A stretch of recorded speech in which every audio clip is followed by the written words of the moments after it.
ಎಲ್ಲರಿಗೂ ನಮಸ್ಕಾರ. ಧೃತಿ ಡಿವೋಷನಲ್ ಚಾನಲ್ಗೆ ನಿಮ್ಮೆಲ್ಲರಿಗೂ ಹೃತ್ಪೂರ್ವಕವಾದಂತಹ ಸ್ವಾಗತ. ಸ್ನೇಹಿತರೆ, ವರಮಹಾಲಕ್ಷ್ಮಿ ವ್ರತದ ದಿನ ಕಳಸ ಸ್ಥಾಪನೆಗೆ ನಾವು ವಿಶೇಷವಾದಂತಹ ಮಹತ್ವವನ್ನು ಕೊಡ್ತೀವಿ. ಹಾಗೆ ಕಳಸದಲ್ಲಿ ಶ್ರೀ ಮಹಾಲಕ್ಷ್ಮೀ ದೇವಿಯನ್ನು ಆಹ್ವಾನ ಮಾಡಿ ಭಕ್ತಿಯಿಂದ ಪೂಜೆ ಮಾಡುವ ಮೂಲಕ ದೇವಿಯ ಅನುಗ್ರಹವನ್ನು ಪಡೆಯಲು ಪ್ರಾರ್ಥಿಸಬೇಕು. ಹಾಗಾಗಿ ಕಳಸವನ್ನು ನಾವು ಯಾವ ರೀತಿ ಸಿದ್ಧಪಡಿಸಬೇಕು, ಕಳಸದಲ್ಲಿ ಯಾವೆಲ್ಲ ಮಂಗಳಕರ ವಸ್ತುಗಳನ್ನು ಇಡಬೇಕು ಮತ್ತು ಪೂಜೆ ಮುಗಿದ ನಂತರ ಅವುಗಳನ್ನು ಹೇಗೆ ಗೌರವದಿಂದ ವಿಸರ್ಜಿಸಬೇಕು ಎಂಬುದನ್ನು ಇವತ್ತಿನ ವಿಡಿಯೋದಲ್ಲಿ ವಿವರವಾಗಿ ತಿಳಿದುಕೊಳ್ಳೋಣ.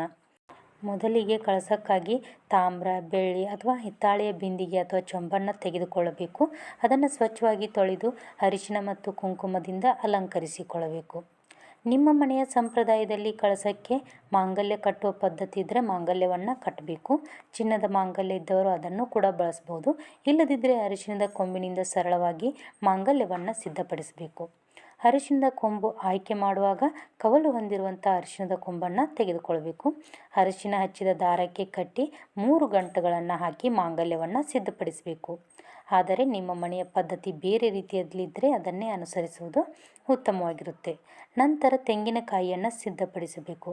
ತೆಂಗಿನಕಾಯಿಗೆ ಅರಿಶಿನ ಹಚ್ಚಿ ಕುಂಕುಮದ ತಿಲಕವನ್ನು ಇಟ್ಟು ಅಲಂಕರಿಸಬೇಕು. ನಂತರ ಕಳಸವನ್ನು ಇಡುವ ಸ್ಥಳವನ್ನು ಸಿದ್ಧಪಡಿಸಿಕೊಳ್ಬೇಕು. ಒಂದು ಬೆಳ್ಳಿ, ತಾಮ್ರ ಅಥವಾ ಹಿತ್ತಾಳೆಯ ತಟ್ಟೆಯಲ್ಲಿ ಅಕ್ಕಿಯನ್ನು ಹಾಕಿ ಸಮವಾಗಿ ಹರಡಬೇಕು. ಆ ಅಕ್ಕಿಯ ಮೇಲೆ ಅಷ್ಟದಳ ಪದ್ಮದ ರಂಗೋಲಿಯನ್ನು ಬಿಡಿಸಬೇಕು.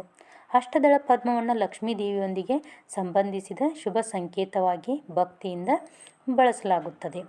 ರಂಗೋಲಿಯ ಮೇಲೆ ಅರಿಶಿನ, ಕುಂಕುಮ, ಅಕ್ಷತೆ ಮತ್ತು ಹೂವನ್ನು ಅರ್ಪಿಸಿ ಅದರ ಮೇಲೆ ಕಳಸವನ್ನು ಇಡಬೇಕಾಗುತ್ತೆ. ಈಗ ಕಳಸದಲ್ಲಿ ನೀರನ್ನು ತುಂಬಬೇಕು. ಸಾಮಾನ್ಯವಾಗಿ ಕಳಸವನ್ನು ತುಂಬಿಸುವಾಗ ಸಂಪೂರ್ಣವಾಗಿ ತುಂಬಿಸುವ ಬದಲು ಮುಕ್ಕಾಲು ಭಾಗದಷ್ಟು ನೀರನ್ನು ಹಾಕಬೇಕು. ನಂತರ ಕಳಸದಲ್ಲಿ ಮಂಗಳಕರ ವಸ್ತುಗಳನ್ನು ಹಾಕಿ ಅದರಲ್ಲಿ ಅರಿಶಿನ, ಕುಂಕುಮ, ಅಕ್ಷತೆ, ಹೂವು ಮತ್ತು ಒಂದು ನಾಣ್ಯ ಇವುಗಳನ್ನು ಪ್ರಮುಖವಾಗಿ ಹಾಕಬೇಕಾಗುತ್ತೆ. ನಾಣ್ಯವಾಗಿ ಲಕ್ಷ್ಮೀ ದೇವಿಯ ನಾಣ್ಯ ಇದ್ದರೆ ಬಳಸ್ಬೋದು. ಅದು ಇಲ್ಲದಿದ್ದರೆ ಸಾಮಾನ್ಯವಾಗಿ 1 ಅಥವಾ 5 ರೂಪಾಯಿ ನಾಣ್ಯವನ್ನು ಸಹಿತ ಇಡಬಹುದು. ಮನೆಯ ಸಂಪ್ರದಾಯದಲ್ಲಿ ಲಾವಂಚದ ಬೇರು, ಕವಡೆ, ಗೋಮತಿ ಚಕ್ರ, ಕಮಲದ ಬೀಜ, ಏಲಕ್ಕಿ ಮುಂತಾದ ಶುಭ ವಸ್ತುಗಳನ್ನು ಕಳಸದಲ್ಲಿ ಹಾಕುವಂಥ ಪದ್ಧತಿ ಇದ್ದರೂ ಸಹಿತ ಅದನ್ನು ಹಾಕಬೇಕು. ಆದರೆ ಇವೆಲ್ಲವನ್ನು ಹಾಕುವುದು ಕಡ್ಡಾಯವೇನ ಇರೋದಿಲ್ಲ. ನಿಮ್ಮ ಮನೆಯ ಆಚರಣೆಗೆ ಅನುಗುಣವಾಗಿ ಮಾಡಬೇಕಾಗತ್ತೆ. ನಂತರ 5 ಮಾವಿನ ಎಲೆಗಳನ್ನು ತೆಗೆದುಕೊಂಡು ಕಳಸದ ಬಾಯಿಯಲ್ಲಿ ಇಡಬೇಕು. ಮಾವಿನ ಎಲೆಗಳು ಸಿಗದೇ ಇರುವಂಥ ಸಂದರ್ಭದಲ್ಲಿ ವೀಳ್ಯದ ಎಲೆಯನ್ನು ಸಹಿತ ಉಪಯೋಗಿಸ್ಬೋದು. ಅದರ ಮೇಲೆ ನಾವು ಮೊದಲೇ ಸಿದ್ಧಪಡಿಸಿಕೊಂಡಿದ್ದಂಥ ತೆಂಗಿನಕಾಯಿಯನ್ನು ಇಡಬೇಕಾಗತ್ತೆ. ಶ್ರೀಲಕ್ಷ್ಮಿಯ ಬೆಳ್ಳಿ ಮುಖವಾಡ ಇದ್ದರೆ ಅದನ್ನು ತೆಂಗಿನಕಾಯಿಗೆ ಜೋಡಿಸಿ ಅಲಂಕಾರ ಮಾಡ್ಬೋದು. ಮುಖವಾಡ ಇಲ್ಲದಿದ್ದರೂ ಯಾವುದೇ ಸಮಸ್ಯೆ ಇಲ್ಲ. ಕಳಸದಲ್ಲಿಯೇ ಲಕ್ಷ್ಮೀ ದೇವಿಯನ್ನು ಆಹ್ವಾನ ಮಾಡಿ ಪೂಜೆಯನ್ನು ಮಾಡ್ಬೋದು.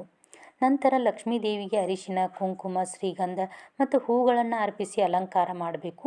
ನಿಮ್ಮ ಮನೆಯಲ್ಲಿ ಸಂಪ್ರದಾಯವಿದ್ದರೆ ಸೀರೆ ಉಡಿಸುವ ಸಂಪ್ರದಾಯ ಇದ್ದರೆ ಸೀರೆ ಉಡಿಸಿ ಆಭರಣ ಅಥವಾ ಇತರ ಅಲಂಕಾರಗಳನ್ನು ಸಹಿತ ಮಾಡ್ಬೋದು. ಕಳಸವನ್ನು ಸ್ಥಾಪಿಸುವ ಮೊದಲು ಗಣೇಶನನ್ನು ಪೂಜಿಸುವುದು ಕೂಡ ಶುಭಕರ. ಹಾಗಾಗಿ ಕಳಸದ ಸಮೀಪದಲ್ಲಿ ಗಣೇಶನನ್ನು ಇಟ್ಟು ಮೊದಲು ಗಣೇಶನಿಗೆ ಪೂಜೆ ಸಲ್ಲಿಸಿ ನಂತರ ಮಹಾಲಕ್ಷ್ಮೀ ದೇವಿಯ ಕಳಸ ಪೂಜೆಯನ್ನು ಆರಂಭಿಸಬೇಕು. ಪೂಜೆ ಮುಗಿದ ನಂತರ ಕಳಸದ ವಸ್ತುಗಳನ್ನು ವಿಸರ್ಜನೆ ಮಾಡಬೇಕಾಗುತ್ತೆ. ಕಳಸದಲ್ಲಿರುವ ಚಿನ್ನ, ಬೆಳ್ಳಿ ಅಥವಾ ನಾಣ್ಯಗಳನ್ನು ತೆಗೆದುಕೊಂಡು ಸ್ವಚ್ಛವಾದ ಬಟ್ಟೆಯಿಂದ ಒರೆಸಿ ದೇವರ ಮನೆಯಲ್ಲಿ ಅಥವಾ ಹಣ ಇಡುವಂಥ ಸ್ಥಳದಲ್ಲಿ ಇಡಬೇಕಾಗುತ್ತೆ. ಕಳಸದ ನೀರನ್ನು ವ್ಯರ್ಥವಾಗಿ ಎಲ್ಲೆಂದರಲ್ಲಿ ಸುರಿಯಬಾರ್ದು. ಮೊದಲು 6 ನೀರನ್ನು ಮನೆಯ ಸದಸ್ಯರಿಗೆ ಮತ್ತು ಮನೆಯ ಸುತ್ತಮುತ್ತ ಪ್ರೋಕ್ಷಣೆ ಮಾಡಬೇಕು. ಉಳಿದ ನೀರನ್ನು ತುಳಸಿ ಗಿಡದ ಬುಡಕ್ಕೆ ಅಥವಾ ಯಾರೂ ತುಳಿಯದ ಸ್ವಚ್ಛವಾದ ಗಿಡದ ಬುಡಕ್ಕೆ ಹಾಕಬೇಕಾಗುತ್ತೆ. ಕಳಸದಲ್ಲಿದ್ದ ಹೂಗಳು ಮತ್ತು ಇತರ ಪೂಜಾ ಅಲಂಕಾರಗಳನ್ನು ಕೂಡ ಗೌರವದಿಂದ ವಿಸರ್ಜಿಸಬೇಕು. ಯಾರೂ ತುಳಿಯದೇ ಇರುವಂಥ ಸ್ಥಳದಲ್ಲಿ ಮರ ಅಥವಾ ಗಿಡದ ಬುಡದಲ್ಲಿ ಹಾಕಬೇಕಾಗುತ್ತೆ. ಇದು ಒಂದು ಸರಳ ವಿಧಾನವಾಗಿದೆ. ಹೀಗೆ ಶ್ರದ್ಧೆ, ಭಕ್ತಿ ಮತ್ತು ಸ್ವಚ್ಛತೆಯಿಂದ ವರಮಹಾಲಕ್ಷ್ಮಿ ವ್ರತದ ಕಳಸ ಸ್ಥಾಪನೆ ಮಾಡಿ ಪೂಜೆ ಮಾಡಬೇಕು. ಮುಖ್ಯವಾಗಿ ಸ್ನೇಹಿತರೆ, ಕಳಸದಲ್ಲಿ ಯಾವ ವಸ್ತುಗಳನ್ನು ಇಡಬೇಕು, ಮಾಂಗಲ್ಯವನ್ನು ಹೇಗೆ ಕಟ್ಟಬೇಕು ಅಥವಾ ವಿಸರ್ಜನೆ ಹೇಗೆ ಮಾಡಬೇಕು ಎನ್ನುವುದು ನಾನು ಇವತ್ತಿನ ವಿಡಿಯೋದಲ್ಲಿ ಹೇಳಿದ್ದೀನಿ. ನಿಮಗೆ ಈ ವಿಡಿಯೋ ಇಷ್ಟ ಆಗಿದೆ ಅಂತ ಅಂದ್ಕೊಂಡಿದ್ದೀನಿ. ಇಷ್ಟ ಆಗಿದ್ದರೆ ಪ್ಲೀಸ್ ಲೈಕ್ ಮಾಡಿರಿ, ಶೇರ್ ಮಾಡಿರಿ, ಹಂಗೆ ಕಮೆಂಟ್ ಮಾಡೋದನ್ನು ಮರಿಬೇಡ್ರಿ. ಮತ್ತು ಮುಂದಿನ ವಿಡಿಯೋದಲ್ಲಿ ಸಿಗ್ತೀನಿ. ಸರ್ವೇ ಜನ ಸುಖಿನೋ ಭವಂತು.